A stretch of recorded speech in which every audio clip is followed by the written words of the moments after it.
Bismillahirrahmanirrahim. Welcome to lecture number 8 of MTH 501 Linear Algebra.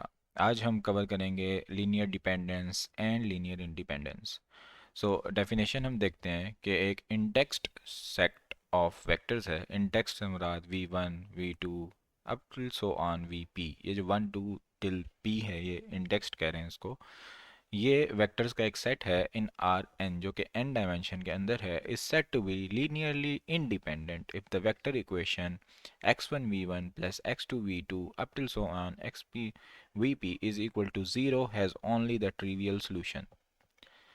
इनके कहने का मतलब है कि हमारे पास ये तभी ज़ीरो के बराबर होगा जब ये सारे x1 x2 x3 up till so on xp सारे कॉफिशेंट हमारे ज़ीरो के बराबर होंगे. ठीक है, यानी x1 भी ज़ीरो के बराबर होगा, x2 भी ज़ीरो के बराबर होगा, x3 भी ज़ीरो के बराबर होगा up till so on till xp zero के बराबर होगा. फॉर एग्जांपल हमारे पास डायमेंशन है r3 और हम कहते हैं x वेक्टर है हमारे पास x1 x2 x3 three dimensional vector है. तो इसके अंदर हमारे पास जो वैल्यू होंगी 0 0 0 यही इसकी वैल्यूज़ होंगी, इसके अलावा इसका कोई सोल्यूशन नहीं बनेगा. Then we will say that this set is linearly independent because it has only this trivial less important solution because this is so easy to find, which is all zeros to make this zero equal. So the set is said to be linearly dependent. अगर यही set हम कहें कि ये linearly dependent है, ये तभी होगा if there exists c1 till cp not all zero. यहाँ पे इन्होंने c1 बोल दिया, यहाँ पे x1 बोल दिया, तो एक ही बात है. यानी हम कह रहे हैं कि कोफिशिएंट उसके तमाम ज़ीरो के बराबर नहीं होंगे such that c1 v1 plus c2 v2 up till so on cp vp is equal to 0.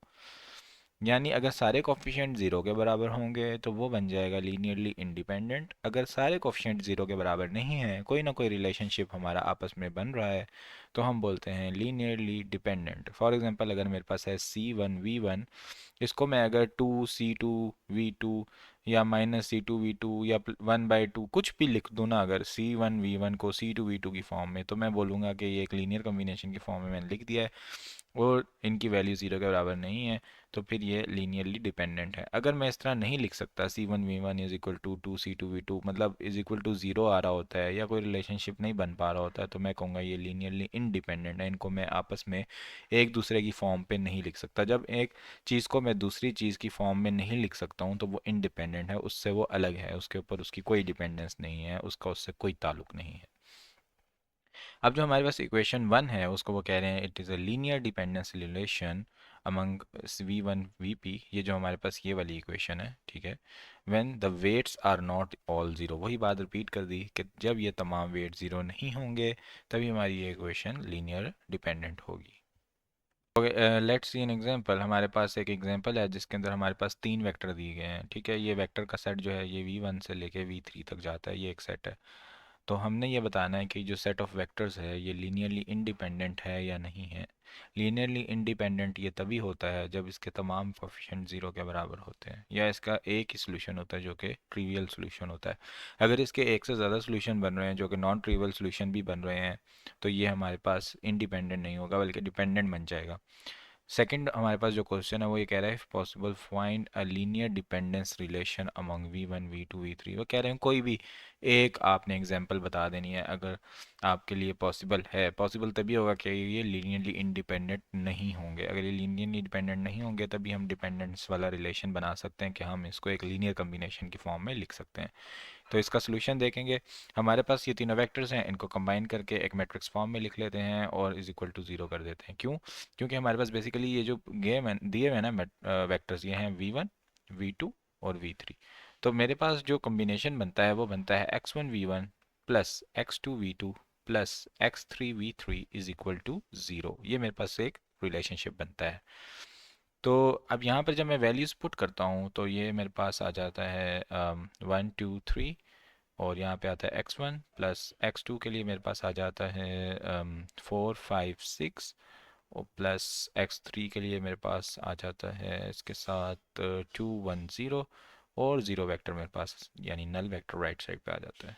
ठीक है, अब मैं अगर इनको एक वेक्टर फॉर्म में लिखूं तो ये बन जाता है 1 2 3 एंड 4 5 6 एंड 2 1 0, ये मेरे पास एक ऑगमेंटेड मैट्रिक्स वो कोफिशिएंट मैट्रिक्स बन जाता है। साथ मेरे पास वेरिएबल आ जाता है x1 x2 एंड x3, और इज इक्वल टू बी की वैल्यू मेरे पास आ जाती है 0 0 0। अगर मैं इसको ऑगमेंटेड मैट्रिक्स के फॉर्म में लिखूं तो मेरे पास ये ऑगमेंटेड मैट्रिक्स बन जाता है। अब मैंने क्या करना है, जो भी तक हमने सीखा कि हमारे पास ये जो कम्प्लेक्स इक्वेशन होती है, इसको हम जितना रिड्यूस करना चाहें वेरिएबल्स की को एक इक्वेशन में से हम करने की कोशिश करते हैं, इसको रिड्यूस एचेलॉन फॉर्म के अंदर लेके जाते हैं with the help of row operations. हमने इसके ऊपर रो ऑपरेशंस परफॉर्म किए, हमारी मर्जी थी हम जो भी करते, और उसके बाद हमारे पास एक मैट्रिक्स ये निकल आया जिसके अंदर हमारे पास देखा हमने कि, तो यहाँ पर अगर हम देखें तो हमारे पास जो रिलेशनशिप बनता है उसमें हमारे पास जो थर्ड वेरिएबल है वो एक फ्री वेरिएबल आ जाता है, जिसका मतलब है कि इसके अंदर सिर्फ एक ट्रिवियल सोल्यूशन नहीं है, बल्कि x3 की वैल्यू में 0 ले लूँ, 1 ले लूँ, 2 ले लूँ, 3 ले लूँ, इतने सारे सोल्यूशन बनते हैं, इनफाइनाइट मैनी सोल्यूशंस। तो इसके अंदर हमारे पास जो x3 है वो नॉन ट्रिवियल सोल्यूशन डिटरमिन कर देता है। तो ये हमारे पास लीनियरली डिपेंडेंट बन गए हैं, क्योंकि अगर इनके पास सिर्फ एक ही ट्रिवियल सोल्यूशन होता तो ये डिपेंडेंट सॉरी इंडिपेंडेंट बन जाते। अब इनका जो सोल्यूशन है वो नॉन ट्रिवियल है, तो ये लीनियरली डिपेंडेंट बन चुके हैं। सेकंड जो हमारे पास था वो उसमें ये कह रहे थे कि अगर आपके पास ये पॉसिबल है, लीनियर डिपेंडेंट ये हैं, तो फिर आप कोई एक एग्जांपल दे दो। तो हम क्या करेंगे, इसको एक कम्बिनेशन की फॉर्म में लिखेंगे और x3 की वैल्यू को स्पोज करेंगे, और x3 की वैल्यू स्पोज करने के बाद हमारे पास x2 x1 की भी वैल्यूज़ आ जाएंगी, वो इक्वेशन में पुट कर देंगे, ये एक एग्जांपल बन जाएगी। देखते हैं क्या इन्होंने ऐसे ही किया। ओके, हमारे पास ये इक्वेशन बनी रिड्यूस एचेलॉन फॉर्म के अंदर। तो हमने देखा कि yes this is in reduce echelon form. तो हमने देखा कि हमारे पास बन रहा है x1 minus two x three is equal to zero, x2 plus x three is equal to zero, and x3 is free. तो हमारे पास x3 को हमने ले लिया यहाँ पर 5 के इक्वल। अब मैंने इसको 5 के लिए 5 के इक्वल लिया जब, तो ये बन जाएगा 2 इंटू 5 10, x1 की वैल्यू 10 आ जाएगी, और ये -5 तो ये -5 आ जाएगी। अब ये सारी वैल्यूज़ मैं अपनी लीनियर कम्बिनेशन के अंदर पुट करूँगा तो मेरा आंसर आ जाएगा, that will be the solution of first example. उसके बाद हम देखते हैं कि हमारे पास ये दो वेक्टर्स गिवन है यहाँ पर। तो ये अब इसके काफ़ी ज़्यादा पॉसिबल सॉल्यूशंस थे, क्योंकि ये एक नॉन ट्रिवियल सॉल्यूशन है, हम कोई भी x3 की वैल्यू सपोज कर सकते हैं बिकॉज x3 इज़ फ्री। उसके बाद हम देखते हैं कि हमारे पास एक और एग्जांपल है कि हमारे पास ये दो वेक्टर हैं v1 v2। हमने चेक करना है कि ये लीनियरली डिपेंडेंट हैं या फिर लीनियरली इंडिपेंडेंट हैं। तो अब हम इनके साथ कोफिशिएंट्स लगा लेते हैं, हम बोल देते हैं x1 v1 plus x2 v2 is equal to 0। अब हम क्या करते हैं कि v1 की वैल्यू पुट करते हैं विच इज़ 3 - 1, और v2 की वैल्यू पुट करते हैं which is -2 and 2 is equal to 0। अब हम क्या करेंगे कि ये जो हमारे पास वैल्यू है 3x1 और है -x1, ठीक है, और यहाँ पर हमारे पास जो वैल्यू बनी है वो बनी है -2x2 और 2x2। तो मैं क्या करता हूँ कि इस रिलेशन और इस रिलेशन को जोड़ के लिख देता हूँ, तो ये मेरे पास बन जाएगा 3x1 माइनस 2x2। 3x1 यहाँ से आया मेरे पास और 2x2 मेरे पास यहाँ से आया, ठीक है, और माइनस का साइन भी है। ये मेरे पास बन जाएगा एक रिलेशन, इसके बीच में आएगा कॉमा। दूसरा रिलेशन मेरे पास ये बनेगा -x1 और यहाँ पर है मेरे पास 2x2 प्लस 2x2, और ये मेरे पास ओवरऑल कॉम्बिनेशन बन जाएगा which will be equal to 0, 0 matrix. अब हमने इसको भी 0 के इक्वल पुट कर दिया, इसको भी 0 के इक्वल पुट कर दिया, ठीक है।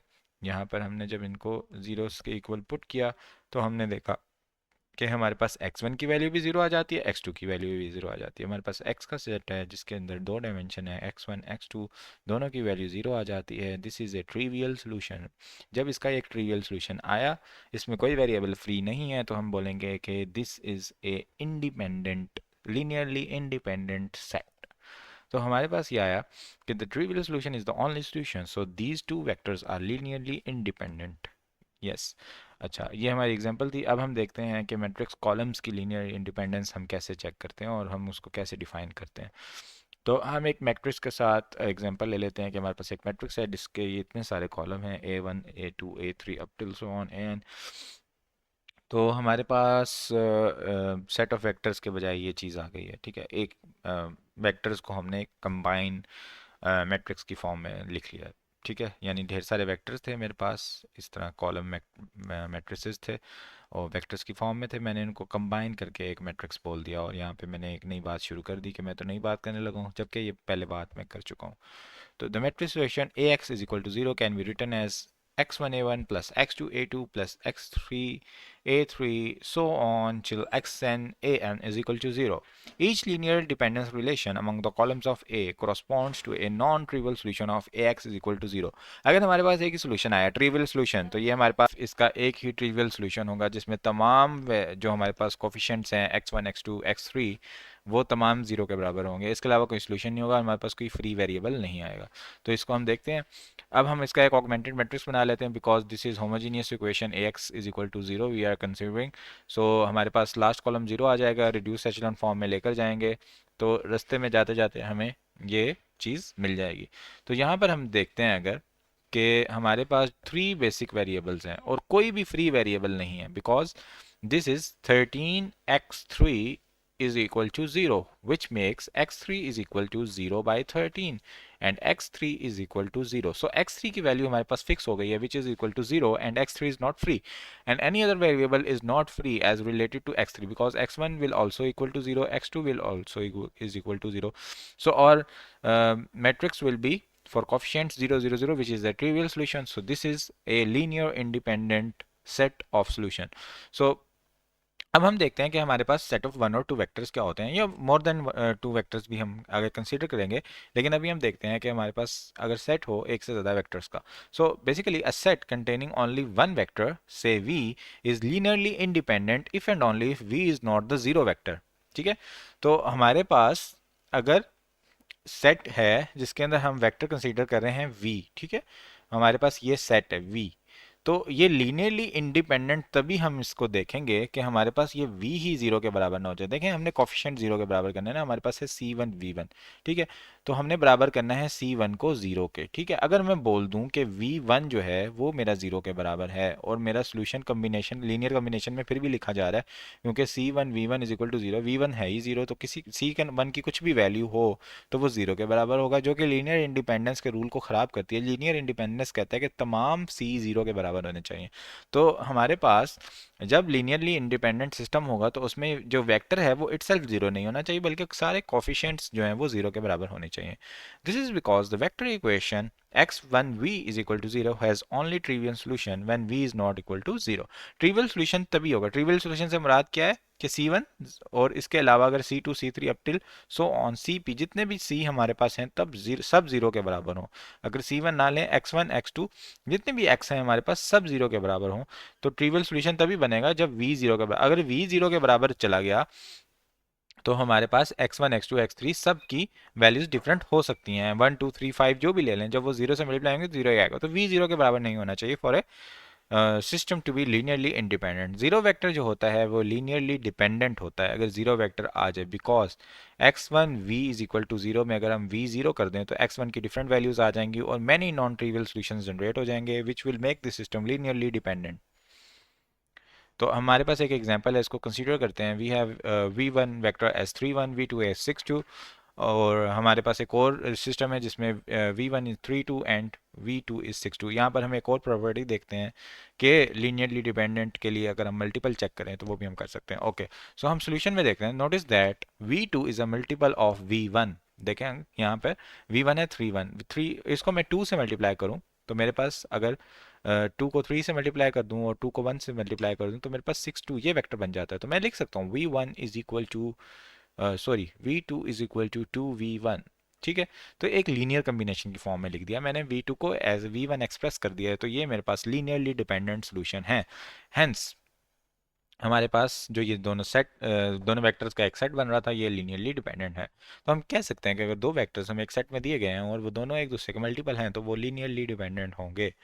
उसके बाद हम देखते हैं कि हमारे पास वेक्टर्स हैं v1 v2। अब सेकंड क्वेश्चन है, इसके अंदर देखें तो हमारे पास यहाँ पर आ गया 3 2। अगर मैं इस 3 को 2 से मल्टीप्लाई करता हूँ ऊपर और यहाँ पे आ जाता है 6, इस 2 को मल्टीप्लाई करता हूँ 2 से तो आता है 4, जबकि यहाँ पे ये इस तरह से नहीं है।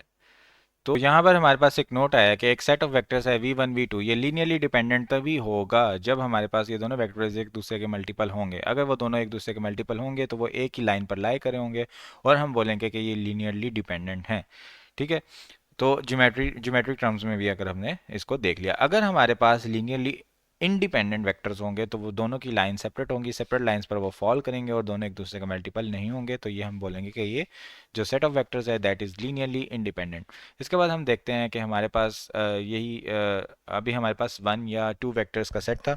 अब हम इस सेट को इंक्रीज करते हैं, सेट ऑफ टू और मोर वेक्टर्स। थ्योरम हमारे पास जनरेट होता है the index set c s v1 v2 so on till vp of two or more vectors is linearly dependent if and only if at least one of the vectors is s is a linear combination of the others। at least one vectors, ज़रूरी नहीं है कि तमाम के तमाम vectors, बल्कि सिर्फ एक वेक्टर भी अगर दूसरे वेक्टर्स के लीनियर कम्बिनेशन की फॉर्म में लिखा जा सकता हो तो ये सेट हमारे पास लीनियरली डिपेंडेंट सेट होता है। इसको हम एग्जांपल्स की मदद से समझते हैं और अंडरस्टैंड करने की कोशिश करते हैं। In fact, if S is linearly dependent, अगर S हमारे पास linearly dependent है and V is not equal to 0 और वेक्टर हमारे पास 0 के बराबर नहीं है, then some V of J, कोई भी VJ की वैल्यू ले ली, V3, 4, 5 जो भी आप लेना चाहें, V of J लेकिन 1 से बड़ा होना चाहिए, is a linear combination of the preceding vectors, जो उससे नीचे वाले वेक्टर्स हैं उनकी लीनियर कम्बिनेशन की फॉर्म में हम उस वेक्टर को लिख सकते हैं।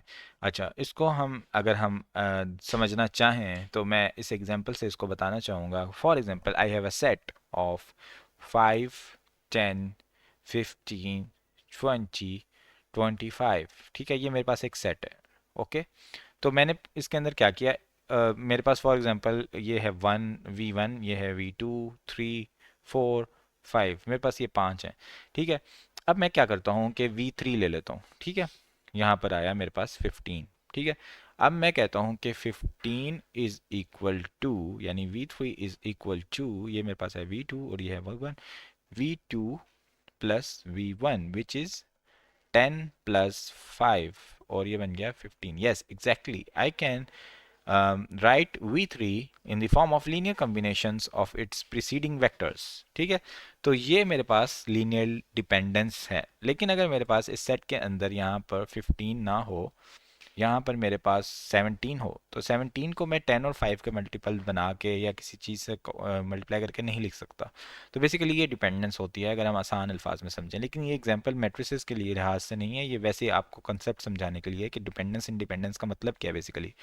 तो यहाँ पर हम ये कहना चाह रहे हैं बेसिकली कि अगर मैं उस वेक्टर को दूसरे वेक्टर्स की फॉर्म में प्लस प्लस करके कुछ साथ कोफिशिएंट्स के साथ मिला के लिख दूं और वो मेरे पास वही वेक्टर बन जाए, तो ये लीनियर कॉम्बिनेशन होता है प्रीसीडिंग वेक्टर्स का। तो ये हमारे पास एक लीनियरली डिपेंडेंट सेट होगा। डिपेंडेंट से मुराद के दूसरे वेक्टर्स पे वो वेक्टर डिपेंड कर रहा होगा, उनके साथ कोई ना कोई नंबर मल्टीप्लाई करने से वो वेक्टर जनरेट हो रहा होगा। तो प्रूफ करते हैं इसका। अब j इज़ ग्रेटर देन 1 क्यों हमने लिखा, ये भी हम देखते हैं। इस डेफिनेशन के अंदर हमारे पास ये बहुत इंपॉर्टेंट चीज़ है, j इज़ ग्रेटर देन 1, इसको भी हम देखते हैं और साथ प्रूफ करते हैं। ओके, तो हमारे पास v of j in s is equal to linear combination of other vectors. हमने ये एग्जांपल ले ली कि लीनियर कॉम्बिनेशन है दूसरे वेक्टर्स का, then v j can be subtracted from both sides of the equation. तो हम वी जे को दोनों साइड ऑफ इक्वेशन से सब्ट्रैक्ट कर सकते हैं। एक वी जे इधर था, एक वी जे इधर था। ठीक है, सॉरी यहाँ नहीं था, वी जे को मैं यहाँ पे लिखता हूँ v j is equal to v1 up till so on vj minus 1। ठीक है, यहाँ पे v2, ये इन तमाम के प्लस प्लस प्लस करने से जनरेट हो जाता है v ऑफ j। ठीक है, कैसे कि मेरे पास यहाँ पर नंबर है 5। ठीक है, तो ये 4 प्लस 3 प्लस 2 इस तरह अगर हो रहा है, फॉर एग्जांपल मैंने ये 5 लिखा लेकिन कोई और एग्जांपल है जो इस तरह हो रही है, तो बेसिकली ये इस तरह से लीनियर कॉम्बिनेशन के फॉर्म में लिख सकते हैं। ठीक है, इसको तो ये वाकई 5 होता भी है कि यहाँ पे मैं लिखता हूँ 4 और यहाँ पे मैं लिखता हूँ 3 और यहाँ पे लिखता हूँ 2 और 1। ठीक है, तो इसको मैं मल्टीप्लाई कर दूँ 0 से, इसको मैं मल्टीप्लाई कर दूँ 1 से, इसको मैं मल्टीप्लाई कर दूँ 1 से, इसको मल्टीप्लाई कर दूँ 0 से, तो ये 0 multiply by 1 0, 0 multiply by 4 0, 2 multiply by 1 2, 3 multiply by 1 3, plus करूँ तमाम चीज़ों को बन जाएगा 5। 5 can be written in the linear combination of preceding vectors. अच्छा, इसके एग्जांपल की मदद से समझते हैं कि फॉर इंस्टेंस हमने कहा कि v1 is equal to c2v2 plus c3v3, हमने इस कॉम्बिनेशन में लिख दिया। तो 0 इज इक्वल टू हमने क्या किया, v1 को यहाँ से भी माइनस कर दिया और v1 को हमने यहाँ से भी माइनस कर दिया, तो यहाँ से v1 minus v one is zero, यहाँ पे हमारे पास बच गया ज़ीरो, और v1 यहाँ पर हमारे पास है minus v1 plus c2v2 plus c3v3, और बाकी इसके तमाम जो आगे वाले वेक्टर्स थे वो वैसे ही ज़ीरो से मल्टीप्लाई हुए हैं, because we are considering v of 1 and we are not considering the higher values, we are considering till v of 3 where v of 3 is j, and we will consider till j minus 1. So इस तरह से हम इसको consider करते हैं, ठीक है। तो इसकी एग्जांपल इन्होंने बस इस तरह से दी हुई है, बाद में हम इसको एक और ज़्यादा फर्दर अच्छे तरीके से समझेंगे कि ये क्या है, ठीक है। तो बेसिकली अब इन्होंने बोला कि अब हमने अगर लिखा कि v1 is equal to c2v2 plus c3v3, और फिर 0 is equal to minus v1 plus c2v2 plus c3v3, और तमाम वेक्टर्स हमने सेट के इंक्लूड कर दिए, किसी को 0 से मल्टीप्लाई कर दिया, किसी को कॉफिशेंट से मल्टीप्लाई कर दिया, किसी को -1। अगर आप देखें तो तमाम कॉफिशेंट हमारे 0 के बराबर नहीं हुए हैं, कुछ थोड़े बहुत जो हैं वो 0 के बराबर हो गए हैं, या ज़्यादा भी 0 के बराबर हो गए हैं, at least one is not equal to 0, not all 0। तो ये हमारा एक लीनियरली डिपेंडेंट सेट बनता है। अगर ये तमाम 0 होते, ये भी 0 होता है, ये भी 0 होता है, ये भी 0 होता, तो ये हमारा लीनियरली इंडिपेंडेंट सेट बन चुका होता। कन्वर्सली इसके ऊपर सपोर्ट करते हैं, सपोज करते हैं कि S is a linear dependent. अब हमने एक डायरेक्शन में तो प्रूव कर लिया टॉप डाउन अप्रोच के थ्रू, अब हम उल्टे तरीके से करते हैं। ये हमने एंड पे आके बोला कि लीनियरली डिपेंडेंट है, अब यहाँ तक कहानी खत्म, दूसरे तरीके दूसरी डायरेक्शन में चलते हैं। पहले से सपोज कर लेते हैं एस एक लीनियर डिपेंडेंट सेट है। v1 अगर हमारा 0 के बराबर है, यानी v1 is 0, then it is a trivial linear combination of other vectors in s। तो फिर ये एक ट्रिवियल लीनियर कॉम्बिनेशन होगा। फिर आप x की कोई भी वैल्यू ले लें, x1 इज इक्वल टू 1 ले लें, x1 इज इक्वल टू 2 ले लें, जो भी ले लें हमारे पास, तो v1 को आप बाकी की कॉम्बिनेशन लीनियर कॉम्बिनेशन के ट्रिवियल लीनियर कॉम्बिनेशन की फॉर्म में लिख सकते हैं। कैसे? कि आप लिख दें v1 is equal to 0 v2 plus 0 v3 up till so on 0 p4, तो ये तमाम 0 बन जाएंगे, ठीक है। तो v1 के लिए ये तमाम आपके कोफिशिएंट जो हैं ये 0 के बराबर आ रहे हैं, ठीक है। तो इसके अंदर हमारे पास जब वैसे तो ये 0 है, लेकिन फिर भी हम लीनियरली डिपेंडेंट इसको क्यों कह रहे हैं? क्योंकि जब मैं v1 को साइड पर मूव करता हूँ तो मेरा जो v1 का कोफिशिएंट होता है वो 0 के बराबर नहीं होता, बल्कि वो -1 के बराबर होता है, ठीक है। तो ये बन जाता है 0 is equal to minus v1 plus 0 0 0 0 0। एक कोफिशिएंट, मेरे तमाम कोफिशिएंट 0 के बराबर नहीं हुए, एक -1 के बराबर है, तो ये फिर भी मैं इसको लीनियरली डिपेंडेंट सेट ही बोलूँगा, ठीक है। लेकिन अगर मेरे पास यहाँ पर v1 के आगे मैं कंसीडर करता हूँ कि v1 not is equal to 0, अगर मैं कंसीडर करूँ, जैसे यहाँ पे हमने लिखा v is not equal to 0, then there exist some weights c1 up till cp, not all 0, तमाम 0 के बराबर नहीं है, ठीक है। तो because vectors are linearly dependent, because हमारे जो वेक्टर्स हैं वो लीनियरली डिपेंडेंट हैं, तो क्योंकि हमने ये पहले सपोज कर लिया कि वो लीनियरली डिपेंडेंट हैं, तो हम इस तरह से इनको लिख सकते हैं एक लीनियर कॉम्बिनेशन की फॉर्म में, ठीक है। और इसमें हमें ये भी पता होगा कि ये तमाम ज़ीरो सी जो हैं तमाम ज़ीरो नहीं हैं, क्योंकि हम इसको लीनियरली डिपेंडेंट कंसीडर कर चुके हैं। तो अब हम लेते हैं कि जे हमारे पास लार्जर सबस्क्रिप्ट है for which c j is not equal to zero, और वो वाला जो कॉफिशेंट है वो ज़ीरो के बराबर नहीं है, और हम j को 1 के बराबर ले लेते हैं, ठीक है। तो c1 v1 is equal to 0, ठीक है। तो ये तो इम्पॉसिबल हो गया। हम कह रहे हैं कि c ऑफ 1 भी 0 नहीं है, ठीक है, और हम बोल रहे हैं कि यहाँ पर ऊपर के v भी 0 नहीं है, v1 भी 0 के बराबर नहीं है, हमने ये दो बातें कर दी। तो ये बात तो दुरुस्त नहीं हो सकती, ठीक है, कि हम बोलें c1v1 इज इक्वल टू 0, ना ये 0 के बराबर है, ठीक है, ना ये 0 के बराबर है, तो दोनों को मल्टीप्लाई करके 0 कैसे आएगा? ये तो नहीं आ सकता। तो ये बात तो इम्पॉसिबल हो गई, इसलिए हम लेते हैं j इज़ ग्रेटर देन 1। 1 के लिए ये बात ठीक साबित नहीं होती। तो j इज़ ग्रेटर देन 1 जब हमने लिया तो c1v1 up till so on हमने सारा लिख दिया इज इक्वल टू 0। तो हमारे पास जो cj आया वो आया -c1v1 -c2v2 -cj-1 जे v j-1, और इसके बाद तो आगे वैसे ही ज़ीरो हो जाएगा, सी की जगह ज़ीरो आ जाएगा, और जे और आगे v j+1 and so all up till vp, ये सारे 0 0 0 वाले होंगे, इसलिए हम यहाँ पे नोट नहीं कर रहे। फिर हम v j को लिखते हैं इस फॉर्म के अंदर। तो मैंने v j को एक बाकी वेक्टर्स की प्रीसीडिंग वेक्टर्स के लीनियर कम्बिनेशन के फॉर्म में लिख दिया तो ये एक लीनियरली डिपेंडेंट सेट प्रूव हो चुका है। ठीक है, अब यहाँ पर एक थ्योरम है कि ये कहता है कि every vector in linear dependent set is a linear combination of preceding vectors. ऐसा ज़रूरी नहीं है, ये थ्योरम ये नहीं कहता कि हर वेक्टर के लिए ये बात ज़रूरी होगी कि वो लीनियर कम्बिनेशन है प्रीसीडिंग वेक्टर्स का। A vector in linear dependent set may fail to be linear combination of other vectors। ऐसा भी हो सकता है कि एक वेक्टर आप लें और उसको कम्बिनेशन बनाने की कोशिश करें और उसके लिए कम्बिनेशन नहीं बन रहा हो, लेकिन उस सेट के अंदर अगर कोई और वेक्टर है, कोई भी वेक्टर है जिसकी मदद से आप लीनियर कम्बिनेशन बना लेते हैं उसके प्रीसीडिंग वेक्टर्स का, तो वो हमारे पास एक लीनियरली डिपेंडेंट सेट होगा। तमाम वेक्टर्स के लिए ये कम्बिनेशन बनाना ज़रूरी नहीं है। एक भी अगर उसके अंदर मछली है जो कि ख़राब है तो वो पूरे दरिया को ख़राब कर देगी। उसके बाद अगर हम डिपेंडेंट को ख़राब कह रहे हो तब, वरना नहीं। ओके, अब हमारे पास नेक्स्ट एग्जांपल है। इसमें वो कहना चाह रहे हैं कि हमारे पास एक वेक्टर है u310, एक वेक्टर है v160। अब हमने एक सेट डिस्क्राइब करना है spanned by u and v and prove that a vector w is in span if and only if u v w is linearly dependent. Okay, अब ये जो दो वेक्टर्स हैं ना, ये तो हमारे पास लीनियरली इंडिपेंडेंट वेक्टर्स हैं। ठीक है, इसलिए हम इनको सेट में इंक्लूड कर रहे हैं u और v। ठीक है, तो हम कहते हैं कि हमने w एक और वेक्टर है उसको भी इस सेट के अंदर इंक्लूड करना है। ठीक है, तो अगर हमने पहले देखा था पिछले लेक्चर्स में कि अगर तो हमारे पास इंडिपेंडेंट वेक्टर होता है ना तो उसको हम अलग से लिखते हैं। ठीक है, फिर हम इसको लिखते हैं u v w अलग से। तो हमारे पास ये जो तीनों वेक्टर्स होते हैं ना u v और w, ये इसके अंदर स्पैन कर रहे होते हैं जब ये लीनियरली इंडिपेंडेंट वेक्टर्स होते हैं।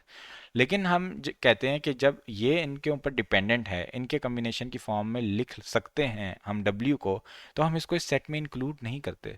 हम कहते हैं कि W तो वैसे भी U और V की फॉर्म में हम लिख सकते हैं, तो उसको हम सेट में इंक्लूड ना करें। उसको हम पहले ही इंक्लूड कर चुके हैं किसी न किसी सूरत में, ये हम पहले डिस्कस कर चुके हैं। तो यही बात वो यहाँ पर करना चाह रहे हैं कि हमारे पास एक सेट है स्पैन्ड बाय यू वी, जो कि ये सेट है यू वी। ठीक है, अब मैं अगर कहता हूँ कि W स्पैन के अंदर है UV वाले स्पैन के अंदर, तो वो तभी होगा कि जब ये लीनियरली डिपेंडेंट होगा, यानी W इनके ऊपर डिपेंड कर रहा है। एक भी चीज़ डिपेंड कर रही है बीच में तो पूरा सेट ही डिपेंडेंट बन जाता है। अगर W को निकाल दूँ तो ये इंडिपेंडेंट सेट बन जाएगा, अगर W को मैं डाल के रखूँ तो ये लीनियरली डिपेंडेंट सेट बन जाएगा, क्योंकि W को मैं बाकी के कम्बिनेशन की फॉर्म में लिख सकता हूँ। इसका सोल्यूशन देखते हैं कि क्या सोल्यूशन है। हमारे पास वेक्टर्स हैं UV जो कि लीनियरली इंडिपेंडेंट हैं, क्योंकि कोई भी वेक्टर दूसरे का मल्टीपल नहीं है, हम ऊपर देख चुके हैं क्वेश्चन में। और ये जो हैं स्पैन करते हैं R2 के प्लेन में, R3 के प्लेन में ये स्पैन नहीं करते। तो हमारे पास जो स्पैन UV है ये एक x1 x2 का प्लेन है, इसके अंदर x3 तो नहीं है ना, तो x3 हमारे पास 0 के बराबर है। अगर W है लीनियर कम्बिनेशन ऑफ UV, तो फिर हमारे पास ये लीनियरली डिपेंडेंट होगा सेट। एक भी उनके अंदर अगर लीनियर कम्बिनेशन की फॉर्म में लिखा जा सकता है, अभी हमने पीछे थ्योरम देखा था, तो पूरा सेट ही डिपेंडेंट खिलाएगा। ठीक है, कन्वर्सली अब एक तरीके से तो ये सॉल्व हो गया। ठीक है, दूसरा हम देखते हैं कि suppose you V W is linearly dependent. हम पहले से सपोज कर लेते हैं कि ये लीनियरली डिपेंडेंट है। तो हम कहते हैं अच्छा, अब ये W जो है यही ये लीनियर कम्बिनेशन की फॉर्म में लिखा जाएगा या कौन सा लिखा जाएगा ये देखते हैं। ठीक है, तो ये हमने बोला पहले कि ये जो सेट है ना ये लीनियरली डिपेंडेंट है। ठीक है, तो हम कहते हैं कि अगर ये सेट लीनियरली डिपेंडेंट है ना कोई एक वेक्टर इस सेट के अंदर होगा जो बाकी के लीनियर कम्बिनेशन की फॉर्म में लिखा जा सकता है। ठीक है, तो u तो हमारा जो है वो वैसे नहीं लिखा जा सकता क्योंकि वो ज़ीरो के बराबर है, और v जो है वो u का मल्टीपल भी नहीं है। u ज़ीरो के बराबर नहीं है और v उसका मल्टीपल भी नहीं है, यानी ये दोनों तो वैसे ही इंडिपेंडेंट हो गए। अब पीछे w ही बच गया, तो w को लाजमी इन दोनों पे डिपेंडेंट होना पड़ेगा और उसको लाजमी स्पैन के अंदर इंक्लूड होना पड़ेगा। डिपेंडेंट का मतलब ये है कि उसको अलग से लिखने की ज़रूरत नहीं है, वो u v स्पैन के अंदर ही इंक्लूडेड होगा। तो ये बेसिकली सॉल्यूशन में हमने इस तरह से इसको एक्सप्लेन कर दिया। तो हमारे पास ये जो फिगर बनती है इसमें अगर W डिपेंडेंट होगा तो वो इस स्पैन के अंदर ही आ रहा होगा, लेकिन अगर डिपेंडेंट नहीं होगा तो स्पैन से बाहर कहीं चला जाएगा। जैसे कि इस फिगर के अंदर देखें कि स्पैन UV का ये बन रहा है और W इससे बाहर है, तो ये हमारे पास बनता है लीनियरली डिपेंडेंट और ये बनता है लीनियरली इंडिपेंडेंट। उसके बाद हम देखते हैं कि ये जनरलाइज कर देता है हमारे पास example two any set u v w in R3 with u and v linearly independent, the u set u v w will be linearly dependent if and only if w is in plane spanned by u v। ये set तभी dependent होगा अगर w को हम खाली इस span में लिख दें। अगर w को हम स्पैन में नहीं लिखते और हमें इस तरह का एक स्पैन लिखना पड़ता है u v w, और फिर हम कहते हैं कि u भी इसका हिस्सा है v भी w का, तो फिर ये इंडिपेंडेंट सेट होगा। अगर हम खाली इतने सेट के अंदर बोल दें कि w भी इसका हिस्सा है तो ये डिपेंडेंट सेट बन चुका होगा, ये लीनियरली डिपेंडेंट कहलाएगा। बस इतनी सी बात थी जिसको इतना मुश्किल करके हमने सीखा। उसके बाद नेक्स्ट थ्योरम है कि हमारे पास एक सेट है जिसके अंदर वेक्टर्स ज़्यादा हैं और एंट्रीज कम हैं वेक्टर में। यानी वेक्टर है मेरे पास फॉर एग्जांपल 5, ठीक है, और उनके अंदर जो एंट्रीज हैं वो सब में दो दो हैं, ठीक है। यानी मेरे पास जो आर स्पैन की वैल्यू है वो 2 है, 2 डायमेंशन है, वेक्टर्स ज़्यादा हैं, ठीक है।